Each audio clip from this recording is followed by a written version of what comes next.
लखीमपुर हिंसा को लेकर महाराष्ट्र में सत्तारूढ़ गठबंधन का महाराष्ट्र बंद का मिला जुला असर। आघाड़ी के सहयोगी दलों शिवसेना, एनसीपी और कांग्रेस तीनों ने इसे पूरा समर्थन दिया है।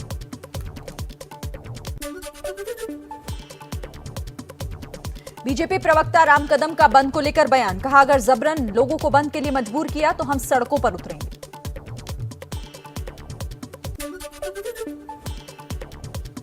बंद को सफल बनाने के लिए मुंबई में सड़कों पर उतरे एनसीपी के प्रवक्ता और राज्य सरकार के मंत्री नवाब मलिक।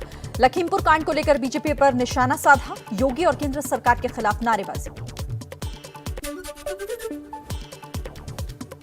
लखीमपुर हिंसा को लेकर महाराष्ट्र में सत्तारूढ़ गठबंधन का बंद का असर, चेंबूर में शिव सैनिकों ने दुकानें बंद करवाई।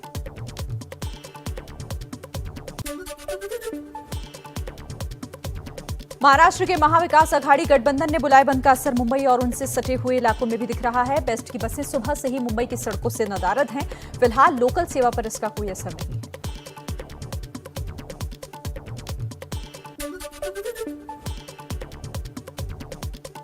लखीमपुर हिंसा पर सियासत का मुंबई में भी असर। बंद के दौरान प्रदर्शनकारियों ने ईस्टर्न हाईवे को रोकने की कोशिश की।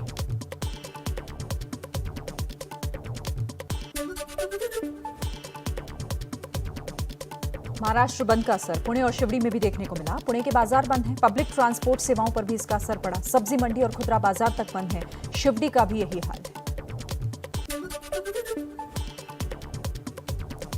लखीमपुर हिंसा के विरोध में पुणे की बाजार मंडियां भी बंद। पुणे का एपीएमसी मार्केट भी आज बंद है। लखीमपुर हिंसा के विरोध में नासिक में भी बंद का असर दिखा। बाजार भी बंद रहे। बंद आधी रात से ही शुरू हो चुका है। हालांकि महाराष्ट्र सरकार ने साफ कर दिया कि अति आवश्यक सेवाएं चालू रहेंगी, इनका बंद पर कोई असर नहीं होगा। आघाड़ी के राज्य बंद का रिटेल ट्रेडर्स एसोसिएशन ने विरोध किया। एसोसिएशन का कहना है कि पिछले 18 महीनों से जारी लॉकडाउन से उन्हें पहले ही बहुत नुकसान हो चुका है। अब त्योहार के मौसम में इस तरह का बंद सही नहीं। बंद के दौरान शांति बनाए रखने के लिए मुंबई में राज्य रिजर्व पुलिस बल की 3 कंपनियां, होमगार्ड के 500 जवान और स्थानीय सशस्त्र इकाइयों के 400 जवानों को तैनात किया गया है। जम्मू में लखीमपुर हिंसा के विरोध में आरोपियों की गिरफ्तारी और केंद्रीय गृह राज्य मंत्री अजय मिश्रा की बर्खास्तगी की मांग को लेकर कांग्रेस का प्रदर्शन। राजभवन के बाहर कांग्रेस नेता इकट्ठे होकर मौन प्रदर्शन किया। लखीमपुर हिंसा के मुख्य आरोपी और केंद्रीय गृह राज्य मंत्री अजय मिश्रा के बेटे आशीष मिश्रा की पुलिस रिमांड की अर्जी पर आज सुनवाई। केस की जांच कर रही एसआईटी आशीष को रिमांड पर लेकर पूछताछ करना चाहती है। शनिवार को 12 घंटे की पूछताछ के बाद आशीष को गिरफ्तार किया गया था। आशीष को 14 दिन की न्यायिक हिरासत में भेजा गया था। लखीमपुर कांड को लेकर डैमेज कंट्रोल में जुटी बीजेपी। यूपी बीजेपी अध्यक्ष स्वतंत्र देव सिंह ने दी पार्टी कार्यकर्ताओं को नसीहत। कहा नेतागिरी का मतलब लूटने नहीं आए हैं, न फॉर्च्यूनर से किसी को कुचलने आए हैं। वोट मिलेगा तो आपके व्यवहार से मिलेगा। कांग्रेस महासचिव प्रियंका गांधी ने वाराणसी रैली में कहा कि सोनभद्र, उन्नाव, हाथरस और लखीमपुर के पीड़ितों ने न्याय मांगा, लेकिन सरकार से उम्मीद नहीं है। गृह राज्य मंत्री के बेटे ने 6 लोगों को अपनी गाड़ी से कुचल दिया। सरकार पूरी तरह मंत्री और बेटे को बचाने में जुटी है। एआईएमआईएम अध्यक्ष असदुद्दीन ओवैसी ने पूछा, आशीष की जगह उसका नाम अतीक होता तो क्या उसके घर पर बुलडोजर नहीं चढ़ जाता? ओवैसी ने कहा अजय मिश्रा का ताल्लुक ऊंची जाति से, इसीलिए उसे नहीं हटाया गया। किसान नेता राकेश टिकैत ने कहा कि केंद्रीय मंत्री अजय मिश्रा को भी गिरफ्तार किया जाए, क्योंकि वो भी 120B के आरोपी हैं। टिकैत ने कहा कि वो जांच को प्रभावित कर रहा है, ऐसे में उसे तुरंत प्रभाव से बर्खास्त किया जाए। किसान संगठनों के ऐलान को देखते हुए योगी सरकार ने उन इलाकों में अलर्ट जारी किया जहां गड़बड़ी हो सकती है। रविवार को मुख्यमंत्री के घर पर हुई बैठक के बाद यह फैसला हुआ। इन इलाकों में 20 आईपीएस ऑफिसर की ड्यूटी लगाई गई है। आम आदमी पार्टी सांसद संजय का बयान, कहा जब तक अजय मिश्रा मंत्री पद पर रहेंगे न्याय नहीं हो सकता। किसानों को कीड़े मकोड़ों की तरह रोंदा गया, लेकिन पीएम मोदी अब तक खामोश हैं। सीएम योगी आरोपी मंत्री के बचाव में बयान दे रहे हैं। लखीमपुर खीरी के बीजेपी बूथ अध्यक्ष राम गोपाल पांडे ने इस्तीफा देते हुए बीजेपी नेताओं पर अपने कार्यकर्ताओं का साथ न देने का आरोप लगाया। रामकुमार पांडे का कहना है कि तिकोनिया कांड में मारे गए बीजेपी कार्यकर्ता के किसी परिवार से कोई मंत्री जाकर नहीं मिला। लखीमपुर हिंसा में मारे गए शुभम मिश्र और हरिओम मिश्र के परिवार का आरोप, अब तक नहीं मिला कोई इंसाफ। परिवार के लोगों ने 2 दिन पहले प्रदर्शन भी किया था। आशीष मिश्रा टेनी के ड्राइवर थे हरिओम मिश्र।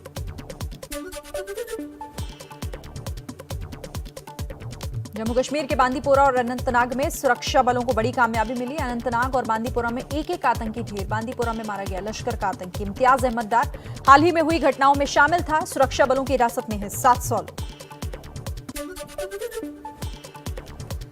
कश्मीर से पकड़े गए संदिग्धों से पूछताछ में बड़ा खुलासा। आईएसआई की कश्मीर में बड़े पैमाने पर आतंक फैलाने की साजिश। कई बड़े धार्मिक और स्थानीय नेता आतंकियों के निशाने पर।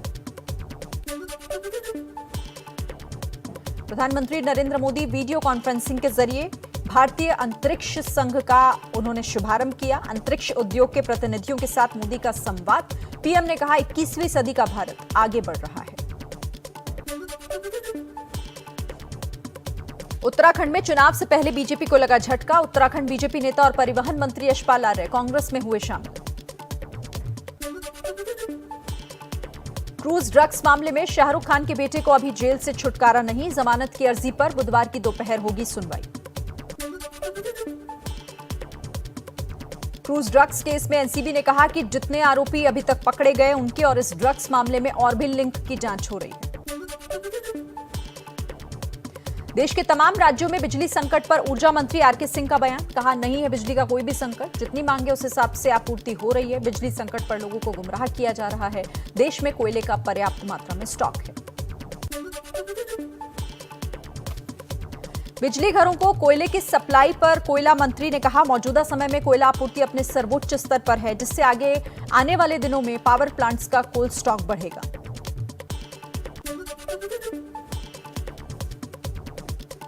ऊर्जा मंत्री के बयान पर दिल्ली के डिप्टी सीएम मनीष सिसोदिया ने कहा केंद्र के मंत्री गैर जिम्मेदाराना रवैया अपना रहे हैं। आंखें बंद करने से कोयला संकट समाप्त नहीं होगा।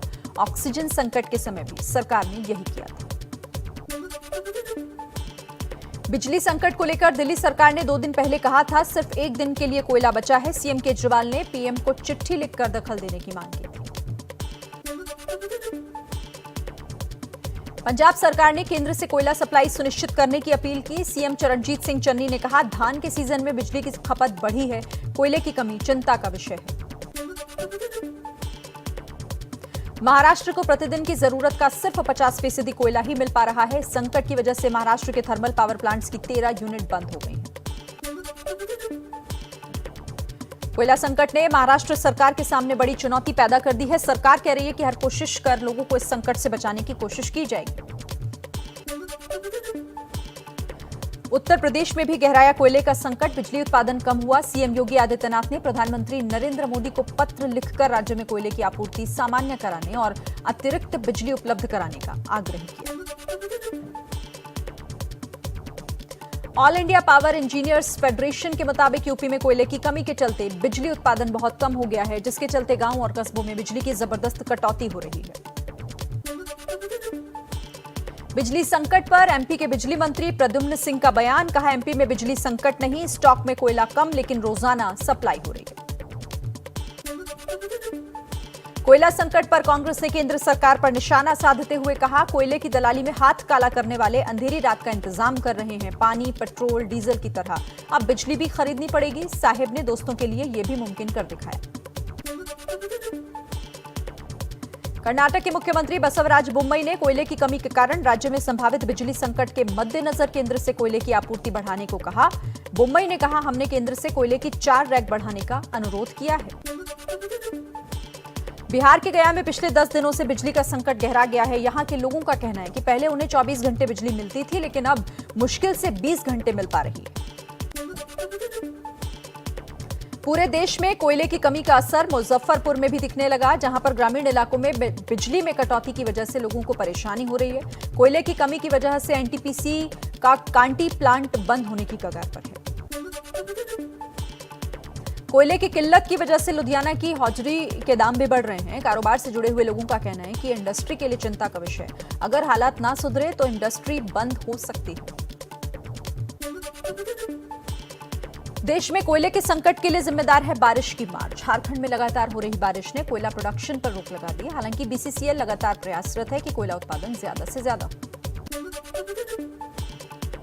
मुरादाबाद में रामलीला पर दिखा बिजली संकट का असर। बिजली कनेक्शन न होने की वजह से कलाकारों ने इसका विरोध किया। विरोध पर राम, सीता और लक्ष्मण बने कलाकार बैठे।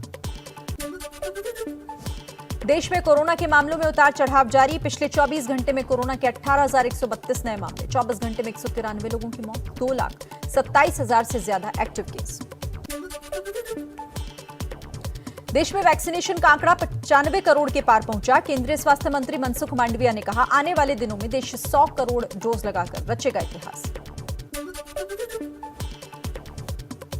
यूपी चुनाव से पहले बीएसपी के पूर्व विधायक मुकेश दीक्षित और जीएम सिंह बीजेपी में शामिल हुए। कांग्रेस से पूर्व विधायक रूबी प्रसाद बीजेपी में शामिल। आज जनशक्ति यात्रा निकालकर बगावत का बिगुल फूंकेंगे तेज प्रताप। जयप्रकाश नारायण की जयंती पर तेज प्रताप की जनशक्ति यात्रा पटना के गांधी मैदान से शुरू होकर जेपी आवास तक जाएगी। यात्रा में जनशक्ति परिषद के सभी सदस्य शामिल होंगे। दोनों भाइयों में चल रहे झगड़े पर राबड़ी देवी ने कहा कि तेजस्वी और तेज में कोई झगड़ा नहीं, झगड़ा तो बीजेपी और जेडीयू में चल रहा है। बिहार में हो रहे उपचुनावों में राबड़ी देवी ने आरजेडी की ही जीत का दावा किया। बिहार कांग्रेस प्रभारी भक्त चरण दास की चेतावनी। तेजस्वी यादव तानाशाही रवैया छोड़े, नहीं तो कांग्रेस महागठबंधन से अलग हो जाएगी। अगर आरजेडी कुशेश्वर स्थान विधानसभा उपचुनाव से अपना उम्मीदवार नहीं वापस लेगी तो वो अलग हो जाएगी। दिल्ली में आज फिर पेट्रोल और डीजल के दाम बढ़े। दिल्ली में पेट्रोल के दाम 30 पैसे प्रति लीटर और डीजल 35 पैसे प्रति लीटर बढ़ गए हैं। दिल्ली में पेट्रोल अब 104 रुपए 44 पैसे प्रति लीटर हो गया है, तो डीजल 93 रुपए 17 पैसे प्रति लीटर हो गया है। चमोली के गोपेश्वर दौरे के दौरान पुष्कर सिंह धामी का एक वीडियो वायरल। जनता का काम न करने वाले अफसरों और अधिकारियों को मंच से नसीहत देते नजर आए। कहा, अगर जनता के काम ना हुए तो ऐसे अधिकारियों के खिलाफ एक्शन होगा। जींद में बीजेपी के विधायक ने माता के जागरण में गाई माता की भेंटें। विधायक कृष्ण मिड्डा अपने कार्यकर्ताओं के जागरण में पहुंचे थे। आग्रह पर विधायक ने भेंट कर।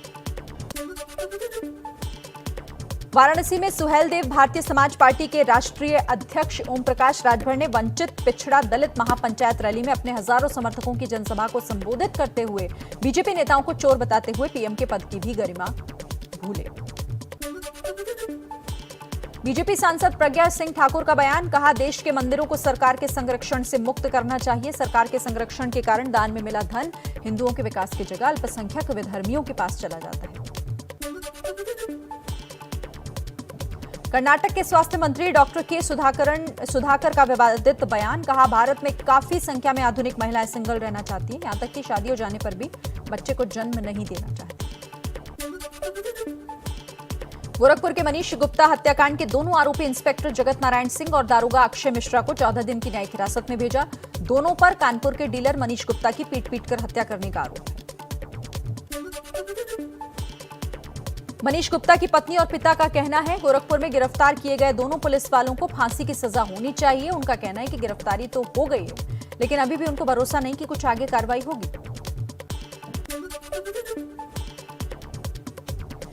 लखनऊ के चिन्हट इलाके में बांग्लादेशी लुटेरों के गिरोह के 3 सदस्यों को पुलिस ने मुठभेड़ के बाद पकड़ा। पुलिस के एक सिपाही को भी गोली लगी। एमपी के रायसेन में घर की छत पर चढ़े पिता ने अपनी 1.5 साल की मासूम बच्ची को गले में फांसी का फंदा डालकर मारने की कोशिश की, लेकिन पुलिस की सूझबूझ और तत्परता से पुलिस ने बचाई जान। यूपी के मुजफ्फरनगर में सत्ताधारी बीजेपी के नेता भी सुरक्षित नजर नहीं आ रहे। बीजेपी नेता और जिला पंचायत महिला सदस्य जरीन के शौहर शाहनवाज पर दबंगों ने हमला कर दिया। बर्फबारी ने बदला मौसम का मिजाज। जम्मू कश्मीर के कुपवाड़ा में बर्फबारी, चारों तरफ बिछी है बर्फ की मोटी चादर। जम्मू कश्मीर के जोजिला पास पर भी गिरी सीजन की पहली बर्फ। लद्दाख को कश्मीर से जोड़ता है जोजिला पास। आज है सदी के महानायक अमिताभ बच्चन का 89वां जन्मदिन। अमिताभ के फैंस कल रात 12 बजे के बाद मुंबई में उनके घर जलसा के बाहर इकट्ठा हुए, केक काटा। ओडिशा के पुरी में सैंड आर्टिस्ट ने बनाई महानायक अमिताभ की कलाकृति, जन्मदिन की बधाई दी। कश्मीर के गुलमर्ग में इस सीजन की पहली बर्फबारी हुई। रविवार शाम हुई बर्फबारी की वजह से गुलमर्ग में 1 इंच मोटी बर्फ की चादर बिछ गई। पुडुचेरी में भारी बारिश के बाद जगह जगह पर जलजमाव की स्थिति। जलभराव से लोगों का जनजीवन अस्त व्यस्त हो गया।